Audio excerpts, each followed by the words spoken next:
Welcome my dear friends. তো friends, তোমরা জানো আমাদের ম্যাথ জিরো টু হিরো কোর্সে 11 থেকে 14 তারিখ অবধি ঈদ প্লাস নববর্ষ উপলক্ষে বিশেষ অফার চলছে। এই কোর্স সমস্ত রকমের স্টুডেন্টদের জন্য উপযোগী। তাহলে যদি ভর্তি হতে চাও, এখন অফারে চলছে, এই নম্বরে কন্ট্যাক্ট করতে পারো। ওকে, সম্পূর্ণ ভিন্ন এবং ইউনিক পদ্ধতিতে কোচিং হবে। NTR technique, relation break, 2D model সহ নানান কিছু শিখতে পারবে। ওকে, একদম ধরে ধরে শেখানো হবে। ওকে, সমস্ত রকমের স্টুডেন্টদের জন্য উপযোগী। এটা কোনো বেসিক না, সমস্ত রকমের বেসিক থেকে করানো হবে, অ্যাডভান্স সবই করানো হবে বস। ওকে, আচ্ছা আসো। 1000 পৃষ্ঠার বইয়ের পৃষ্ঠাতে নম্বর লিখতে কতগুলি শূন্যের দরকার হবে? ওকে, আসো দেখো, একটু বুঝার চেষ্টা করো। 1000 পৃষ্ঠা যদি এটা না ভাগ করে নিই, হ্যাঁ, 1 থেকে 100 পর্যন্ত কতগুলো শূন্য লাগবে বলো দেখি। 1 থেকে 100 পর্যন্ত কয়টা শূন্য লাগবে? মন দিয়ে শোনো। 1 থেকে 100 পর্যন্ত শূন্য লাগবে তোমার 11টা, তাই না? 10-এ একটা, 20-তে একটা, 30-এ, 40-এ, 50, 60, 70, 80, 90, 90 অব্দি 9টা, আর 100-তে 2টা, 11টা। ওকে, 1 থেকে 100 পর্যন্ত 11টা শূন্য লাগবে। তারপরে যদি বলে 101 থেকে 200 পর্যন্ত কয়টা শূন্য লাগবে বলে দেখি। 101 থেকে 110 অব্দি প্রত্যেকটাতেই শূন্য আছে। দেখো, 101-এ মাঝখানে শূন্য, 102-এ মাঝখানে শূন্য, 101 থেকে 110 পর্যন্ত 10টা। তারপর 120 থেকে 200 অব্দি যদি হিসাব করো, 120 থেকে 200 পর্যন্ত, 20-তে একটা, 30-এ একটা, 40, 50, 60, 70, 80, 90, 90 অব্দি 8টা। 1 থেকে 10 অব্দি তো 10টা হইলোই, আবার 20 থেকে 90 অব্দি 8টা, আবার 200-তে 2টা, 202টা শূন্য না, তাহলে 20টা কিন্তু। হ্যাঁ, বাকিগুলোও সেম হবে। 201 থেকে 300, এটাও 20টা। তারপরে 300 থেকে 400, মানে 301 থেকে আর কি, হ্যাঁ, এরকম আর কি। হ্যাঁ, 301 থেকে 401 কয়টা? 20টা। সেম হবে আর কি। হ্যাঁ, 301 থেকে 401, তারপরে 401 থেকে 501 সেম হবে, 20টাই হবে। তারপরে 500, ও সরি 501 বলি কেন, 500, 501 থেকে 600, এখানেও 20টা হবে, সেম হবে। 200, 100 থেকে 100, মানে যেমন 501 থেকে 510 অব্দি 10টা, আবার বাকিটাই 10টা থাকবে। হ্যাঁ, 601 থেকে 701 সেম, 20টা থাকবে। 701 থেকে 700 পর্যন্ত, সরি 701 থেকে 800 অব্দি 20টা। 801 থেকে 900 পর্যন্ত আবার 20টা। ওকে, তারপর 901 থেকে 1000 পর্যন্ত এইখানে কয়টা হবে বলে দেখি? 21টা হবে। কেন? 901 থেকে 910 অব্দি 10টা, আর 20, 30, 40, 50, 60, 70, 80, 90, 90 অব্দি 8টা, আর 1000-এ 3টা শূন্য আছে, 21টা। ওকে, তাহলে কত হয় বলে দেখি? এখানে 11। তারপরে বলে দেখি এখানে কয়টা বলে দেখি? এখানে 11, আর এখানে কয়টা? 20 কয়টা? 1, 2, 3, 4, 5, 6, 7, 8, 8, 8 20 এ কত হয়? 160, 160। আর লাস্টে আছে আরো কত? 21। তাহলে 160, তারপরে 21, আর প্রথমে 11, তার মানে কত হয়? 181, 192। স্যার এত বড় করলে তো পরীক্ষায় টাইম পাওয়া যাবে না। অবশ্যই টাইম পাওয়া যাবে না। তাহলে কি করবো? এটা আমি বোঝানোর জন্য বললাম, অ্যান্সার হচ্ছে কত? 192। তাহলে এটা বোঝানোর জন্য করলাম। এবার এত বড় করা যাবে না। 1 থেকে 10 অব্দি কয়টা? 11টা। তারপরে এখানে 101 থেকে 200, 100 থেকে 200, মানে 101 থেকে 200, 201 থেকে 300, এরকম কয়টা আছে বলে দিকে? 800 থেকে 9 তো। হ্যাঁ, এগুলাই 20টা করে আছে। 20টার গ্রুপ কয়টা? 8টা। 8 20, 160, প্লাস 901 থেকে 2000, এখানে কয়টা থাকে? 21টা। যোগ করো, 11 আর 21, 32, আর এখানে 160, 192। এক লাইনে করা যাবে। এটা ভাঙানোর জন্য এত বড় করলাম। বুঝা গেল? এত বড় করা যাবে না কিন্তু। 1 থেকে 10, 11টা। তারপরে 101 থেকে 900 অব্দি 8টা গ্রুপ, 8টা প্রত্যেকটা 20টা করে, 8 20, 160। ওকে, চলো। দিদি সংখ্যার লসাগু তাদের গসাগুর কত গুণ বলো দেখি? 12 গুণ। লসাগু এবং গসাগুর যোগফল কত? 403, যদি একটা সংখ্যা 93 হয়, অপরটি কত? লসাগু হচ্ছে কি? গসাগুর লসাগু, আর একটা হচ্ছে গসাগুর কত গুণ বলো দেখি? 12 গুণ। মানে গসাগু যদি 1 ইউনিট হয়, লসাগু হবে 12 গুণ, মানে 12 ইউনিট। ওকে, তাহলে দুইটার যোগফল কত বলো দেখি? 13 ভাগ। 13-এর ভ্যালু কত? দুইটার সমষ্টি 13 ভাগ, 13-এর ভ্যালু কত? 403। খুব স্পিডে করতে হবে ভাই। হ্যাঁ, 3 13 39, 13 কে 13, 31 গুণ। তাহলে লসাগু 12 ভাগ, 12 ভ্যালু কত হবে? 31 গুণ। কত? 3 12 36, কত হয়? 372 হয় না ডিয়ার? 12 কে 12, হ্যাঁ 3 12, হ্যাঁ। তাহলে 1 এর ভ্যালু কত হবে বলো দেখি বস? এটাও 31 গুণ 31। তাহলে লসাগু হচ্ছে 372, গসাগু হচ্ছে কত 31। এবার দুইটা সংখ্যার মধ্যে তোমরা সম্পর্ক জানো, প্রথম সংখ্যা 93 ইন্টু দ্বিতীয় সংখ্যা বা অপর সংখ্যা জানি না সমান সমান লসাগু ইন্টু গসাগু। ওকে, এত কিছু লেখা যাবে না, আরো শর্ট করতে হবে। দুইটা সংখ্যার গুণফল সমান সমান লসাগু ইন্টু গসাগু। ওকে, তাহলে 91 দিয়ে এটারে যদি ভাগ করো 3, 3 দিয়ে এটারে ক্যান্সেল করো, তার মানে 124। তার মানে অপর সংখ্যা কত বলে দেখি, 124, রাইট? Option A. চলো, এত লেখালেখি করা যাবে না, এটাকে আরো শর্ট করতে হবে। হ্যাঁ, 70 সেমি দীর্ঘ একটি তারকে দুই ভাগে ভাগ করা হলো, যাতে একটি ভাগ অপরটার 5 ভাগের 2 ভাগ। তার মানে বড়টা যদি 5 ভাগ হয়, ছোটটা 2 ভাগ, তাহলে দুইটা মিলে কত ভাগ, 7 ভাগ। এই 7 এর ভ্যালু যদি 70 সেমি হয়, কত গুণ, 10 গুণ। তাহলে ছোটটা হচ্ছে 2 ভাগ, তাহলে 2 এর ভ্যালু কত হবে, সিম্পল, এটাও 10 গুণ। এগুলো মুখে মুখেই হয়, তাই না? এটা বোঝানোর জন্য দেখালাম 5 আর 2 এর 7 ভাগ, 7 এর ভ্যালু 70 হলে 2 এর ভ্যালু 10 দুগুণে 20, তাই না? মুখোমুখি করতে হবে। ওকে, পরীক্ষায় দেখবে নরমালি দেখবে 25% টু 30% অঙ্ক এত সিম্পল দিয়ে এগুলো মুখোমুখি করতে পারো। ওকে, এগুলো মুখে মুখে সলভ করার চেষ্টা করবে। আর যখন মুখে মুখে সলভ করবে টাইম বাঁচাতে পারবে। মনে রাখবে পরীক্ষায় যত তুমি টাইম সেভিংস করতে পারবে তত তোমার কনফিডেন্স বুস্ট হবে। ওকে, পরীক্ষা হলে টাইম বাঁচানোর চেষ্টা করো যত সম্ভব। ওকে, খুব তাড়াতাড়ি সলভ করার চেষ্টা করো। তার বলে এই না যে ভুলভাল করে দিলাম, এইভাবে না। 1470 কে কত দিয়ে ভাগ করলে ভাগফল একটা পূর্ণবর্গ সংখ্যা হবে? ওকে, আসো তাহলে 1470 কে যদি ভাঙা উৎপাদক বিশ্লেষণ করো খুব তাড়াতাড়ি, তাহলে এটারে 1470 মানে 147 ইন্টু 10। হ্যাঁ, দেখো তাড়াতাড়ি করতে হবে। হ্যাঁ, ভাঙাও। 147 কে ভাঙালে 7, 7 7 49 আর একটা 3, 147 আর 10 কে ভাঙালে 2 গুণন 5। তাহলে এখানে দুইটা 7 তো আছে পূর্ণবর্গ সংখ্যা, তাহলে এটারে যদি ভাগ করতে চাও না, মন দিয়ে শোনো, এটার পূর্ণবর্গ এই দুইটারই স্কোয়ার আছে, এখানে 7 এর স্কোয়ার। হ্যাঁ, আর বাকিগুলো তো স্কোয়ার নেই, তাহলে এটা দিয়ে ভাগ করতে হবে। এটারে ভাগ করতে হবে 3 গুণন 2 গুণন 5, তার মানে 5 দুগুণে 10, 3 দশে 30, 30 দিয়ে ভাগ করতে হবে। পুরোটাকে সরাতে হবে, সরাতে হবে মানে 30 দিয়ে ভাগ করতে হবে। যেটার উপর স্কোয়ার নাই সেটা দিয়ে ভাগ করতে হবে, 30 এর উপর স্কোয়ার নাই, 30 দিয়ে ভাগ করতে হবে। একটি পরীক্ষায় একজনের প্রতি বিষয়ে গড় মার্কস 63, সে ভূগোলে যদি 20 মার্কস বেশি পেত, ইতিহাসে 2 মার্কস বেশি পেত, তাহলে টোটাল কত বেশি পেল? 20 যোগ 2 22 পেল। টোটাল মার্কস যদি 22 বাড়ে, হ্যাঁ, ইতিহাসে ভূগোলে কত বাড়বে 20 আর ইতিহাসে 2, তার মানে টোটাল মার্কস কত বাড়বে 22, তাহলে তার গড় মার্কস হতো 65। তাহলে গড় আগে 63 ছিল, এখন 65 হলো, গড় কত বাড়লো বলে দেখি 2। টোটাল বাড়লো 22, গড়ে বাড়লো 2, তাহলে বলে দেখি সাবজেক্ট কয়টা? একটা সাবজেক্টে 2, দুইটা সাবজেক্টে 4, তিনটা সাবজেক্টে 4, 6, চারটা সাবজেক্টে 8, তাহলে 22 নম্বর বাড়ার জন্য কয়টা সাবজেক্ট লাগবে? 11টা, 11 দুগুণে 22, ঠিক না? টোটাল নাম্বারকে গড় দিয়ে ভাগ করে দাও, তাহলে তো পাওয়া যাবে 11, এমনি বোঝা যায়। গড়ে যদি 2 বাড়ে, গড়ে মানে একটা সাবজেক্টে 2, দুইটায় 4, তিনটায় 6, তাহলে 22 নম্বর বাড়ার জন্য তার কয়টা সাবজেক্ট দরকার? 11টা, তার মানে তার টোটাল 11টি সাবজেক্ট ছিল, একই না? ওকে, চলো এগুলো মুখে মুখেই করা যাবে। হ্যাঁ, এরকম থাকে পরীক্ষায়, স্যার সব অঙ্ক মুখে মুখে না, কিছু অঙ্ক একটু ক্যালকুলেশন করতে হয়, কিন্তু কিছু অঙ্ক, হ্যাঁ 25% এর মতো 30টার মধ্যে যদি থাকে না, তুমি ধরতে পারো 30টার 25%, মানে 10টার মতো দেখবে 10-12টা অঙ্ক একদম সিম্পল দিয়ে দেয়। ওকে, 8-10টার মতো অঙ্ক মুখে মুখেই করতে পারবে। পিতা ও পুত্রের বর্তমান বয়সের সমষ্টি মায়ের বর্তমান বয়সের চেয়ে 8 বছর বেশি, মায়ের বয়স ছেলের বয়সের চেয়ে কত বলে দেখি, কি ছেলের বয়স মায়ের বয়স, ছেলের বয়স মায়ের বয়স ছেলের বয়সের চেয়ে 22 বছর বেশি। ছেলের বয়স যদি এক্স হয়, একটু প্রকাশ করি x + 22, হ্যাঁ, এটা জটিল ইকুয়েশন হবে না। হ্যাঁ, এটা জটিল ইকুয়েশন হবে না, দেখো তাড়াতাড়ি সিম্পলি আমরা এটারে সলভ করব। ওকে, প্রবলেম করছে, আসো আসো।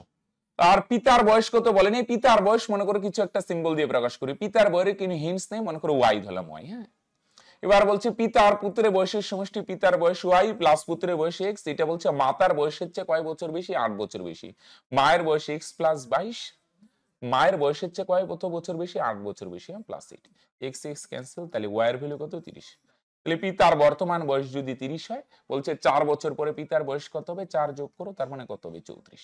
সম্পর্কগুলা শুধু কাজে লাগিয়ে দাও। হ্যাঁ, বুঝা গেল? এই বয়সের অঙ্ক এদিক সেদিক পার্সেন্ট টার্সেন্ট দিয়ে একটা রিলেস লাগাতেই পারে, একটা রিলেশন, কোনো চাপ নেই, সিম্পল।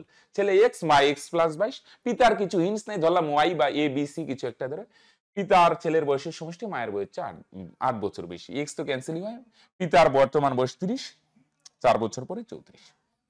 একজন ব্যাটসম্যান 810 রান করেছিল, যার মধ্যে 3টি 4 এবং 8টি 6 ছিল। সে মোট রানের মধ্যে কত শতাংশ রান 2 উইকেটের মধ্যে ধরে নিয়েছিল। এইরকম যদি প্রবলেম দেয়, এগুলো করলে কিন্তু খাতায় করে যদি গুম টুন করে অমুক চুমুক করছো, তাহলে তো বস তুমি আউট অফ ট্র্যাক। তাহলে কি করতে হবে স্যার? স্যার আমি তো পারি না শর্টকাটে, আরে সবাই পারবে। 4 মেরে কত রান করলো? 3 4 12, 3 4 12 আর 6 মেরে 4 48, 12 আর 48 কত হয়? 60, নাকি না? 3 4 12, 6 48, 12 আর 48 60, তাহলে 110 রানের মধ্যে সে কি করলে বলে দেখি? 60 রান 4 আর 6 মেরে করলো, আর 2 উইকেটের মধ্যে দৌড়ে রান করছে কত? বাকি 50। বুঝা গেল? 110 এর মধ্যে 4 মারলো 12, 6 মেরে 48, টোটাল 60 রান, 4 আর 6 মেরে বাকি 50 রান দৌড়ে করছে। সে কত শতাংশ রান বলছে? টোটাল 110, 110 এর মধ্যে সে 50 রান দৌড়ে করছে, তাহলে শতকরা মানে 100 এর মধ্যে কত? 0 0 ক্যান্সেল, তাহলে উপরে 500 নিচে 11, তাহলে 11 দিয়ে যদি 500 কে ভাগ করো, তার মানে কত হবে বলে দেখি? 4 11 44, থাকবে 6 60, 5 11 55, 45 সমস্ত 5/11। বলো হ্যাঁ কি না? কত হবে? 45 সমস্ত 5/11, রাইট? একটি চেয়ার 752 টাকায় বিক্রি করলে যত হওয়া লাভের পরিমাণ, চেয়ারটি 400 টাকায় বিক্রি করলে হওয়ার ক্ষতির পরিমাণের কত? 1.2 গুণ। ওকে, তাহলে বলছে 755 টাকায় বিক্রি করলে লাভ হবে। কত লাভ হবে? বলছে 400 টাকায় বিক্রি করলে যত ক্ষতি হবে না তার 1.2 গুণ। মনে করো ক্ষতি যদি হয় 1 ভাগ, 1 ইউনিট। ওকে, তাহলে এখানে লাভ হবে কত ভাগ বলে দিকে? 752। হ্যাঁ, তাহলে 400 টাকায় বিক্রি করলে যদি 1 ভাগ ক্ষতি হয়, তাহলে 752 টাকায় বিক্রি করলে লাভ হবে কত? লাভ হবে তার 1.2 গুণ, মানে 1 এর 1.2 গুণ মানে 1.2 ইউনিট লাভ হবে। এটা ক্ষতি যদি হয় 1 ইউনিট, তাহলে লাভ হবে 1.2 গুণ, মানে 1.2 ইউনিট। এবার ডিফারেন্স বার করো, এটার থেকে এটার ডিফারেন্স করলে কত হয়? 352। আর এদিকে ডিফারেন্স বার করো, বিয়োগ করলে মাইনাসে প্লাস হবে। 1.2 আর 1 যোগ করো 2.2, তাহলে 2.2 এর ভ্যালু তো 352। 2.2 এর ইউনিটের ভ্যালু হচ্ছে কত বলে দেখি? 300, আরে ক্লিক করছি। 2.2 ইউনিটের ভ্যালু হচ্ছে কত? 252, তাহলে 1 ইউনিটের ভ্যালু কত? ওকে, 1 ইউনিটের ভ্যালু কত বলে দেখি? 1 দিয়ে আর কি গুণ করবে? 2.2 এর ভ্যালু যদি 252 হয়, তাহলে 1 ইউনিটের ভ্যালু কত হবে? আর 1 দিয়ে গুণ করতে পারো বা না করলে হয়। দশমিক সরাও, এখানে কত হবে? 10, 11 দুগুণে 22, 3 11 33, থাকবে কত? 32 না? 2 দিয়ে ভাগ করো 16। 1 ইউনিটের ভ্যালু কত? 160, তাই না? 2.2 এর ভ্যালু যদি 352, 1 এর ভ্যালু ভাগ করলাম, তার মানে 160। তার মানে 400 টাকায় বিক্রি করলে 160 টাকা ক্ষতি হয়। তাহলে ক্রয় মূল্য কত? ক্ষতি হলে কি হয়? বিক্রয় মূল্যের সঙ্গে ক্ষতিটা যোগ করতে হয়, তাহলে ক্রয় মূল্য পাওয়া যায়। 400 আর 160 যোগ করো, তার মানে কত হয়? 560 টাকা। তাহলে পরীক্ষা হলে কি এত লেখালেখি করবে? আমি বলবো না। পরীক্ষা হলে কি করবে? তাহলে কিভাবে ডিল করবে? 752 টাকায় বিক্রি করলে লাভ হয় 1.2 আর ক্ষতি হয় এদিকে 1 ইউনিট। তাহলে কি করবে? পরীক্ষা হলে দুইটার ডিফারেন্স, এদিকে ডিফারেন্স কত? 752 থেকে 400 বিয়োগ করো, 352, আর এদিকে 1.2 আর এদিকে 1, একটা লাভ আর একটা ক্ষতি না যোগ হবে, তার মানে 2.2। ডাইরেক্ট ভাগ করবে, তাহলে 10, তাহলে 22 দিয়ে ভাগ করো, 22 কে 22, থাকবে 6, 160। তাহলে 400 টাকায় বিক্রি করলে 1 ইউনিট মানে 160 টাকা ক্ষতি হবে, তাহলে ক্রয় মূল্য 400 যোগ 160, 560। এতটুকু খালি ক্যালকুলেশন করতে হবে। পরে আস্তে আস্তে প্র্যাকটিস করতে করতে এটাও মুখে মুখে করে নিতে পারবে। হ্যাঁ, সেটা করতে গেলে অনেক টাইম লেগে যাবে, আর তো অন্তত এতটুকু করাই যেতে পারে, তাই না বলো ভাই? গত বছর এ আর বি এর বেতনের অনুপাত ছিল 3:4। তাদের প্রত্যেকের গত বছর এবং এই বছরে বেতনের অনুপাত যথাক্রমে 4:5 এবং 2:3। ওকে, তাদের বেতনের আর কি চেঞ্জ হচ্ছে আর কি। হ্যাঁ, তাহলে যদি এই বছর তাদের মোট বেতন 4,760 টাকা হয়, তাহলে এর বেতন কত? তাহলে আগের বার বেতন কত ছিল? 3 ভাগ 3 ইউনিট। আর বি এর বেতন কত বলে দেখি? 4 ইউনিট। হ্যাঁ, ওকে, এবার এর বেতন চেঞ্জ হচ্ছে কত অনুপাতে বলে দেখি? 4:5 অনুপাতে। আর বি এর বেতন, হ্যাঁ, 2:3 অনুপাতে চেঞ্জ। তাহলে আগের বেতন কত বলে দেখি? আগের বেতন হচ্ছে 3 ইউনিট, আর অনুপাত দিয়ে বললে 4, 4 এর ভ্যালুই হচ্ছে 3 ইউনিট, তাহলে 5 এর ভ্যালু কত ইউনিট? হ্যাঁ, 4 ভাগের 4 এর ভ্যালু 3 ইউনিট, তাহলে 5 এর ভ্যালু কত? হ্যাঁ, তাহলে 3 4 15/4 ইউনিট। আর বি এর বেতন 2:3 অনুপাতে ভাগ হবে। হ্যাঁ, তাহলে 2 এর ভ্যালু তো 4 ইউনিট। হ্যাঁ, এটা আগের বেতন, এটাও আগের বেতন। 2 এর ভ্যালু যদি 4 হয়, তাহলে বর্তমান বেতন 3 ভাগ 3 এর ভ্যালু কত? হ্যাঁ, তাহলে কত হয়? 6 ইউনিট। ওকে, এটা পূর্ণ সংখ্যা আনার জন্য এখানে নিচে 4 আছে না, তাহলে এটারে 4 দিয়ে গুণ করে দিই। হ্যাঁ, তো এটারও 4 দিয়ে গুণ করো, তাহলে 15 এর বর্তমান বেতন হচ্ছে 15 ভাগ, এই বলছে কি হ্যাঁ, আর বি এর বর্তমান বেতন 24 ভাগ। ওকে, এর বেতন 15 ভাগ আর বি এর বেতন ও আরো ছোট করা যায় তো, সরি 3 আসতে 24, তার মানে এটা 5 ভাগ, এটা 8 ভাগ। তাহলে টোটাল বেতন কত বলে দেখি, প্রশ্নের মধ্যে টোটাল বেতন দেওয়া আছে, তাদের টোটাল বেতন কত, 8 আর 5 যোগ করো, তার মানে 13 ভাগ। আর প্রশ্নে দেওয়া আছে টোটাল ইনকাম কত তাদের, 4160, কত দিয়ে গুণ করলে আসে, 3 4 39 থাকবে 2, 13 দুগুণে 26, 320 গুণ। তাহলে বলছে এর বেতন কত, এর বেতন হচ্ছে 5 ভাগ, 5 এর ভ্যালু কত, এটাও 330 গুণ। ওকে, তাহলে 5 দিয়ে গুণ করলে কত, 1600 টাকা। তার খুব বড় হয়ে যাচ্ছে, তাই মনে হচ্ছে কি? তাহলে দেখো এত করার দরকার নেই, হ্যাঁ সিম্পল দেখো কি করবে বলে দেখি, এত ইসে করা যাবে না বলছো। তাহলে আগে 3 ছিল, এখন কত 4:5 অনুপাতে চেঞ্জ হবে, তার মানে কত হবে 3/4, এটাও আগের বেতন, আগের বেতন 4 ভাগ 4 এর ভ্যালু 3, তাহলে বর্তমান বেতন 5 ভাগ 5 এর ভ্যালু কত, বি এরটাও সেম সাথে, বি এর আগের বেতন হচ্ছে 4 আর 2:3 অনুপাতে চেঞ্জ হয়, তার মানে 2 এর ভ্যালু কত 4, 2 এর ভ্যালু 4 হলে বর্তমানে 3 ভাগ 3 এর ভ্যালু কত, 2 দিয়ে 4 এ করো 3, আর এখানে 3 3 ক্যান্সেল, তাহলে 5 5 আর এই 4 গিয়ে দিকে গুণ হবে, 4 দুগুণে 8, তাহলে 5 আর 8 কত 13, 13 এর ভ্যালু কত 4160, এটার আরো শর্ট করার চেষ্টা করেছি, আর 320 গুণ, তাহলে 5 এর ভ্যালু 320 গুণ হবে, তাহলে 5 কে 320 দিয়ে গুণ করলে 1600 টাকা, যত পারো শর্টে নিয়ে আসতে হবে। ওকে, চলো প্রথম 10টি স্বাভাবিক সংখ্যার ঘনের গড় কত। গতকালকে আমরা করছিলাম বর্গের গড় আর ঘনের গড় করলেন, এরকম হয় সূত্রটা, n ইন্টু n প্লাস 1 তার হোল স্কোয়ার বাই 4, তার এটা মনে রাখতে হবে, একটু কষ্ট করে মনে রাখতেই হবে ভাই, হ্যাঁ n into n plus 1 whole square by 4, n মানে কয়টা সংখ্যা, 10টা সংখ্যা 10, আর এখানে n এর মান যদি 10 বসাও, 10 আর 1 যোগ করলে 11, 11 স্কোয়ার 121, নিচে 4, 2 দিয়ে ক্যান্সেল করো 2, আর এখানে 5, ঠিক করলাম কি ভাই? তাহলে উপরে কত হয় 5, 5 বারং 60, 605, আর নিচে 2, তাহলে ভাগ করলে কত হয় 302 দুগুণে 4 604 আর দশমিক 5, তাই না, 302.5। ফর্মুলাটা একটু মনে রাখতে হবে, n এর মান 10, তাহলে 10 বসাই দাও, রাইট। চলো, এ আর বি একত্রে একটি কাজ 8 দিনে, বি ও সি একত্রে ওই কাজ 12 দিনে, এ বি সি একত্রে ওই কাজ 6 দিনে করতে পারে, এ ও সি একত্রে ওই কাজ কত দিনে করবে। ওকে, তাহলে দুইটা জিনিসে তোমাদের ধ্যান দিতে হবে, আগে অঙ্কটা শিখতে হবে, তারপর এটাকে যত সম্ভব তাড়াতাড়ি, হ্যাঁ কনসেপচুয়ালি শর্টকাট। ওকে, বি আর সি সেই কাজটা করতে পারে 12 দিনে, আর এ বি সি তিনজনে সেই কাজটা কত দিনে করে বলো দেখি, 6 দিনে। ওকে, ওই শর্টকাট ফর্মুলা দিয়ে করলে কি হবে বলো দেখি, এত ফর্মুলা যেমন মনে রাখতে পারবেন, আর একটু লেজ লাগিয়ে দিলেও সলভ করতে পারবে না। শর্টকাট অবশ্যই দরকার আছে, কিন্তু কনসেপচুয়ালি শর্টকাট অ্যাপ্রোচে চলার চেষ্টা করো। ওকে, আমাদের ম্যাথ 0 টু হিরো যে হচ্ছে না, সেটাই হয়, একদম ধরে ধরে কনসেপচুয়ালি আবার শর্টকাট অ্যাপ্রোচ। ওকে, চলো 8 12 6 লসাগু কত 24, এ আর বি 8 দিনে, মনে করো কাজটা ধরে নিলাম চেয়ার তৈরি করা 24 ইউনিট বা 24টা চেয়ার, এ আর বি 8 দিনে 24টা, তাহলে একদিনে 3 আসতে 24। বি আর সি 12 দিনে 24টা, তাহলে একদিনে 12 দুগুণে 24, দুইটা, এটা বি আর সি। এবিসি 6 দিনে 24টা, তাহলে একদিনে 4 6 24, তার মানে এটা কে করছে, এবিসি। এখানে বার করতে হবে কারটা বলে দেখি, এ আর সি একত্রে কত দিনে করবে। হ্যাঁ, এরটা কিভাবে বার করবে, এবিসি এর থেকে যদি বি আর সি বাদ দাও, 4 এর থেকে 2 বাদ দাও, তাহলে এ বানাবে 2টা, আর সি কয়টা বানাবে বলে দেখি, সি এরটা, এটার থেকে এটা বাদ দাও। এবিসি থেকে যদি এবি বাদ দাও, তাহলে 4 এর থেকে 3 বাদ দাও, তাহলে সি বানাবে একটা। তাহলে এ আর সি একসাথে যদি কাজ করে, তাহলে কয়টা চেয়ার হবে, 3টা হবে একদিনে, তাহলে 24টা বানাতে কত দিন লাগবে, 24/3, 3 দিয়ে 24 কে ভাগ করো 8 দিন। স্যার খুব স্পিড হয়ে যাচ্ছে, বুঝতে পারছি না, এটা প্র্যাকটিস থেকে একটু স্পিডই হবে, আমরা চ্যাপ্টার ওয়াইজ ক্লাস তো করছি, তাহলে এগুলো ফলো করো ভাই। ওকে, আসো আরো শর্ট বানাতে হবে ভাই, এত লেখালেখি করা যাবে না ভাই। হ্যাঁ দেখো, এবিসি একই সময়, হ্যাঁ 12 কিমি দীর্ঘ একটি বৃত্তাকার পথ বরাবর একই দিকে হাঁটতে শুরু করে, এবিসি এর গতিবেগ যথাক্রমে 4 কিমি পার ঘন্টা, 3 কিমি পার ঘন্টা, 3/2 কিমি পার ঘন্টা, তারা কত ঘন্টা পর আবার মিলিত হবে। হ্যাঁ, এরকম মিলিত যদি বলে না, তার মানে সিম্পল কথা ভাই, এত আর ইসেতে যাচ্ছি না, মিলিত হওয়া মানে একসাথে মিলিত হবে, লসাগু করতে হবে। কার লসাগু, সময়গুলার লসাগু।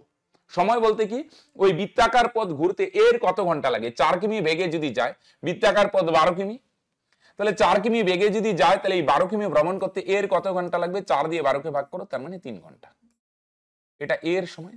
বি এর কতটুকু সময় লাগবে, 3 কিমি বেগে, এই 12 কিমি টোটাল পথটা 12 কিমি না, 12 কিমি যেতে কত ঘন্টার সময় লাগবে, সময় মানে দূরত্ব বাই বেগ। তাহলে বি এর সময় লাগবে কত ঘন্টা বলো দেখি ভাই? 4 ঘন্টা। সি এর কত ঘন্টা সময় লাগবে? ডিস্টেন্স তো হচ্ছে 12 আর সি এর বেগ হচ্ছে 3/2, নিচেরও নিচে এটা উপরে যাবে, তাহলে ক্যান্সেল করো 4, 4 দুগুণে 8 ঘন্টা। তাহলে এর সময় 3 ঘন্টা, বি এর সময় 4 ঘন্টা, সি এর সময় 8 ঘন্টা। এদের লসাগু কত? 3 4 8, এদের লসাগু কত হয়? 24। বড়টা নামতা বলে দেখো 24 হয়। তার মানে 24 ঘন্টা পর তারা আবার শুরু স্থানে মিলিত হবে।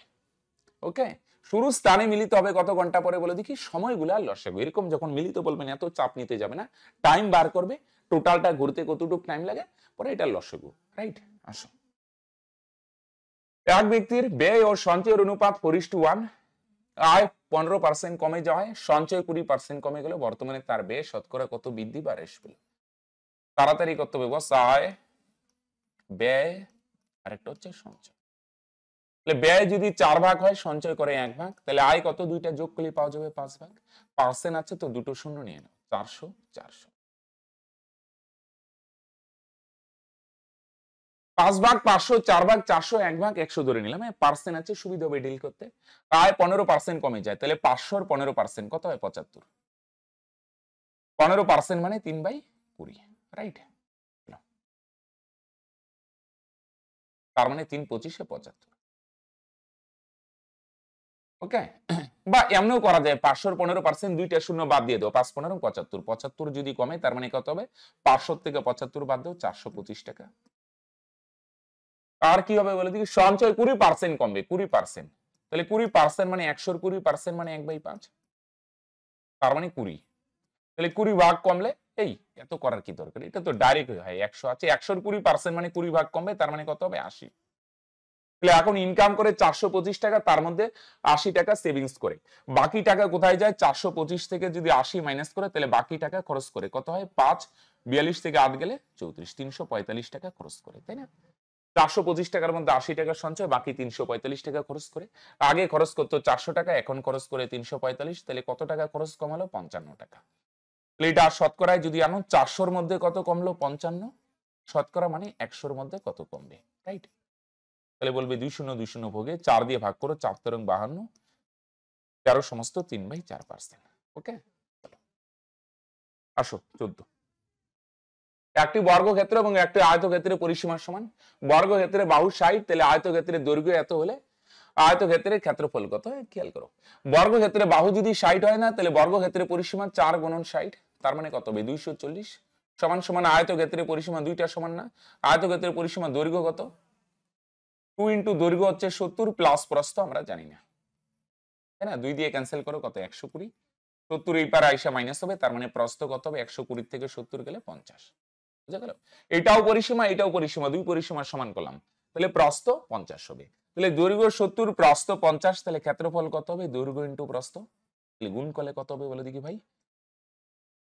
কত হবে? 5 7 35 আর দুটো শূন্য, তার মানে কত হবে? 3500 বর্গ সেমি। রাইট? চলো,